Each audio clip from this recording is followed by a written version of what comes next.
G'day, and welcome to ComicsMATE, your mates in comics from the land down under. I'm Dean James, and today I'm going to be giving my honest review of James Gunn's new Superman. First off, let me start by saying that the suit sucks. My opinion on that hasn't changed in the slightest, and I did not get used to it as the movie went on. It's just not a good costume. Everything from the material it's made out of, the design with the collar, the stupid logo, and all the extra lines all over it making it far too busy just suck. Everything surrounding the costume design is a complete failure. Unfortunately, that's a massive part of who Superman is, and they really dropped the ball on this one. But outside of that, I really liked the movie. It's not perfect by any means, and I do have my issues with it that I'll get into in this video, but it's not a bad movie at all. Overall, I enjoyed more than I hated.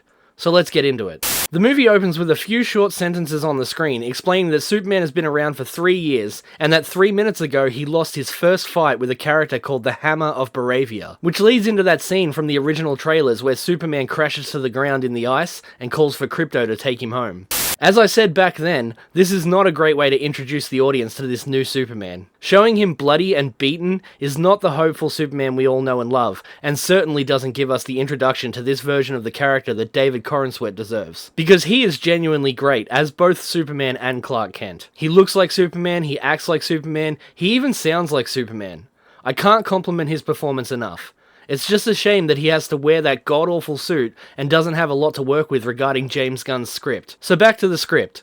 This introduction of Superman leads us into the introduction of Lex Luthor, as it shows he has tracked Superman back to his Fortress of Solitude, and this entire thing involving the Hammer of Baravia was all part of Lex's plan to gather info that he can hopefully use against Superman in an attempt to destroy him both physically and in the eyes of the general public. All of this is to distract Superman from what Lex is actually up to, which is to help the country Baravia expand its territory into the neighbouring country of Jahanpur in exchange for half of the conquered country. A conflict that many on X immediately pointed out reflects the real-life war between Israel being Baravia and Palestine being Jahanpur, so it's no wonder Ben Shapiro doesn't like this movie, while simultaneously tricking the American government into turning against the Kryptonian hero. Which actually works at first, and leads directly into my first real problem with the movie. Lex is able to convince the world that Superman is actually here to conquer us, because in James Gunn's infinite wisdom, he deemed it necessary to change the Kryptonian backstory into that of the Viltrumites from Invincible. You see, there is a message that was sent to Earth with Superman as a baby, and it shows his parents explicitly telling Kal-El that we are a stupid people and deserve to be ruled over with an iron fist, and even killed if need be. This is a complete deviation from the source material that even Zack Snyder's Superman did correctly. I actually like Man of Steel, though it too is far from the perfect Superman movie. I can't think of any reason why this was changed outside of the fact that James Gunn couldn't think of any reason Lex could convince the people to turn against Superman. While that is happening, Superman is busy dealing with another of Luthor's distractions, the kaiju monster from the trailers. This entire sequence serves no real purpose outside of introducing the Justice Gang, which is a dumb name and a dumb joke used throughout the movie. In fact, most of the jokes in this movie don't land. It really suffers from that cringy Marvel brand of humor, where every time something serious is happening, the tension has to be broken by a dumb joke that just reminds you you're watching a movie in modern day. The comedy is honestly one of the weakest parts of the entire movie. I laughed at maybe 1 in 3 or 4 jokes, with the majority making me roll my eyes in disgust. But yeah, the Justice Gang. This team is made up of Guy Gardner, Green Lantern, Hawkgirl, and Mr. Terrific. Mr. Terrific being the only real character in the lot. The others could be completely cut out and nothing would change, which is a shame because Guy Gardner is one of the only characters to get a laugh out of me the entire movie. But the real issue with this kaiju fight scene is that the monster seems to have just appeared out of thin air. You just have this giant monster in the middle of the city with absolutely no damage to any of the surrounding buildings, no footprints in the ground, not even a tree had been knocked over in the park that this thing is standing in the middle of. And a lot of the people are just standing around. Nobody is running or even trying to move out of the way. That slow motion scene from the trailers where Superman saves the little girl is the one that stands out the most, because she was just slowly walking in the opposite direction, not even looking at the giant kaiju right behind her. All of the people, and even a dog, are just kind of standing around while this supposed monster is destroying everything around them. It's like James Gunn knew we needed Superman to save people, so he just has them standing around while this massive fight is happening so they would be in the right position when it's their turn to be saved. It was really bizarre.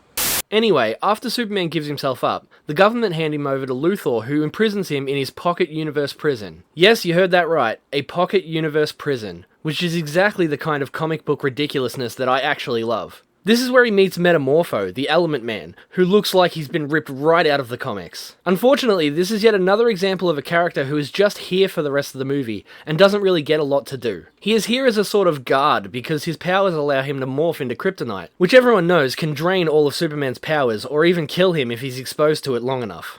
But this gives way to my second big problem with this movie. The CGI is just bad. Sure, with the kaiju fight it wasn't bad, but in this pocket universe, the movie basically turns into a cartoon for 15 minutes. I'm not even joking when I say it has some of the least convincing CGI I've seen in a blockbuster movie, ever. It's comparable only to The Flash, and we all remember that movie looking like fried ass. Meanwhile, Lois has managed to get help from Mr. Terrific to help locate Superman, which leads them to Luthor's portal to the Pocket Universe prison. They manage to get to the gate and get it open.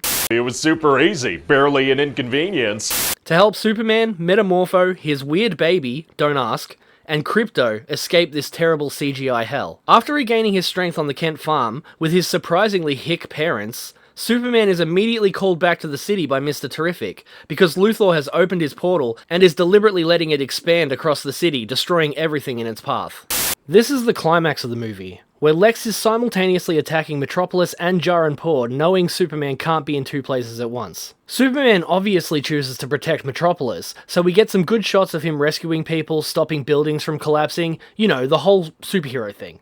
This is when he's ambushed by Ultraman and the Engineer, so we can have our obligatory final fight scene, which is fine, nothing you haven't seen before if you've ever seen a superhero movie, but it is revealed that Ultraman is actually a clone of Superman. Which, if you're even slightly familiar with comics, you saw coming from a mile away, but it's treated as some sort of shocking reveal.